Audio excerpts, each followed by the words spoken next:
വെന്തതിന്റെ പാത്രം പൊട്ടിച്ച് ഇളക്കിക്കൊണ്ടിരിക്കുന്നു.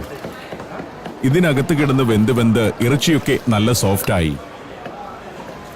ഇറച്ചി കഷ്ണങ്ങൾ അടിയിൽ നിന്ന് കോരി മുകളിലേക്കിടുന്നു. ചോറ് എണ്ണയ്ക്കകത്ത് നിന്ന് കരയിലേക്ക് കോരിയെടുത്തിടുന്നു. എണ്ണയ്ക്കകത്ത് മുങ്ങിക്കിടക്കുകയാണത്. ആരോഗ്യപരമായി എത്ര ഗുണകരമാണിതെന്നറിയില്ല. പക്ഷെ നല്ല ടേസ്റ്റാണ് ഈ സാധനത്തിന്. ഇവിടെ ഇരുന്ന് കഴിക്കുക മാത്രമല്ല, ഇവിടെ നിന്ന് പാഴ്സൽ വാങ്ങിക്കൊണ്ടുപോകുന്ന ധാരാളം ആളുകളുമുണ്ട്. പാഴ്സലിനുള്ളതാണ് ഇപ്പോൾ കോരി മാറ്റിക്കൊണ്ടിരിക്കുന്നത്. ഇവിടുത്തെ ഏറ്റവും പ്രമുഖമായിട്ടുള്ള ഒരു ഭക്ഷണശാലയാണിത്. ആയിരക്കണക്കിന് നഗരവാസികൾ ഇവിടുത്തെ സ്ഥിരം ഉപഭോക്താക്കളാണ്. രാവിലെ 9 തുറക്കുന്ന ഈ അടുക്കള രാത്രി 11 വരെയും ഈ വിധം സജീവമായിരിക്കും. ഇവരുടെ കൈത്തഴക്കം ആശ്ചര്യമുണർത്തുന്നതാണ്. പടപടയെന്ന് കാര്യങ്ങൾ ചെയ്യുന്നുണ്ട്. 20 മിനിറ്റ് കൊണ്ട് ഒരു ഫലകം കൊത്തിത്തീരുമെന്ന് തോന്നുന്നു. അത്രയ്ക്ക് ഫാസ്റ്റാണ് പണി. ഷൂട്ട് ചെയ്യുന്നതൊന്നും മൈൻഡ് ചെയ്യാതെ 2 പേർ പണിയെടുക്കുകയാണ്. അവരുടെ ചെവിയിലേക്ക് സംഗീതം ചെല്ലുന്നുണ്ട്. തെരുവിലുള്ളവർക്ക് ഇവർ ഈ കൊട്ടിന്റെ സംഗീതം ദാനം ചെയ്യും. ഗലംബോ എന്നാണ് ഇദ്ദേഹത്തിന്റെ പേര്. ഇതാണ് മസായ് വേഷം. വിശേഷ അവസരങ്ങളിൽ കഴുത്തിലും കാലിലും അരയിലും കാതിലുമെല്ലാം ധാരാളം ആഭരണങ്ങൾ അണിയുന്ന പതിവും ഇവർക്കുണ്ട്. ആണുങ്ങളും പെണ്ണുങ്ങളും കാതുകുത്തിയിട്ടുണ്ടാവും. $20 നൽകിയാൽ ഇവരുടെ പരമ്പരാഗതമായ ആചാരങ്ങളും നൃത്തവുമെല്ലാം സന്ദർശകന് മുന്നിൽ പ്രദർശിപ്പിക്കും. ടൂറിസം മസായകൾക്ക് നൽകുന്ന വരുമാനമാണത്. മൈതാനത്ത് ആളുകൾ നിരന്നു കഴിഞ്ഞു. ഒരു ഭാഗത്ത് ഏതാനും സ്ത്രീകളുടെ സംഘം. കഴുത്തിലും കാതിലും കാലിലുമെല്ലാം ആഭരണങ്ങൾ അണിഞ്ഞവർ.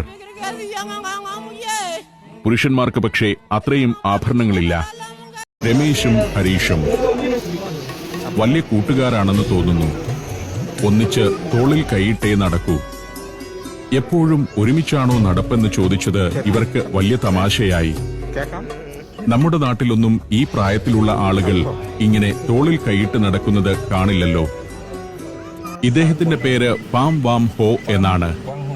ഇവരുടെ ഉച്ചാരണം മനസ്സിലാക്കിയെടുക്കാൻ അല്പം വിഷമമാണ്. ഒരു തനി വിയറ്റ്നാംകാരൻ.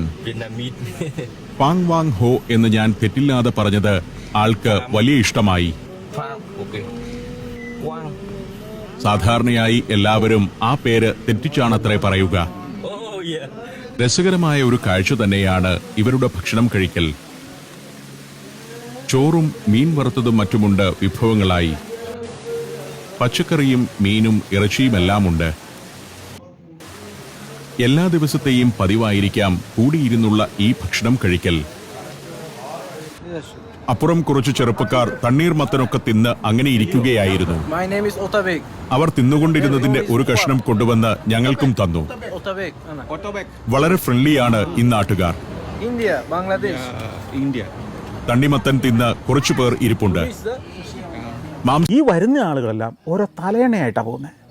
എൻ്റെയൊക്കെ ബാല്യകാലത്ത് ഉത്സവം കൂടാൻ നാട്ടുകാർ പോകുന്നത് പായൊക്കെ ചുരുട്ടി കഷ്ടി വെച്ചിട്ടുണ്ടായിരുന്നു. ഉത്സവപ്പറമ്പിൽ നാടകമോ ബാലയോ അല്ലെങ്കിൽ കഥാപ്രസംഗമോ ഒക്കെ നടക്കും. അത് 2-3 മണിക്കൂർ കാണും. അപ്പോൾ പിള്ളേരും സ്ത്രീകളൊക്കെ പലരും പകുതി കഴിയുമ്പോൾ ഉറങ്ങും. അപ്പോൾ ആ ഉത്സവപ്പറമ്പിൽ വിരിച്ചിട്ട് കിടക്കാൻ വേണ്ടി പായായിട്ട് പോകുന്നൊരു കാലം ഞാൻ ഓർക്കുന്നുണ്ട്. എന്ന് പറഞ്ഞതുപോലെ ഈ സൈപ്രസുകാർ തലയണയൊക്കെ ആയിട്ട് കൺസേർട്ട് കൂടാൻ പോകുന്നു. സംഭവം എന്താണെന്ന് അന്വേഷിച്ചപ്പോൾ എന്താ അറിയോ, ഈ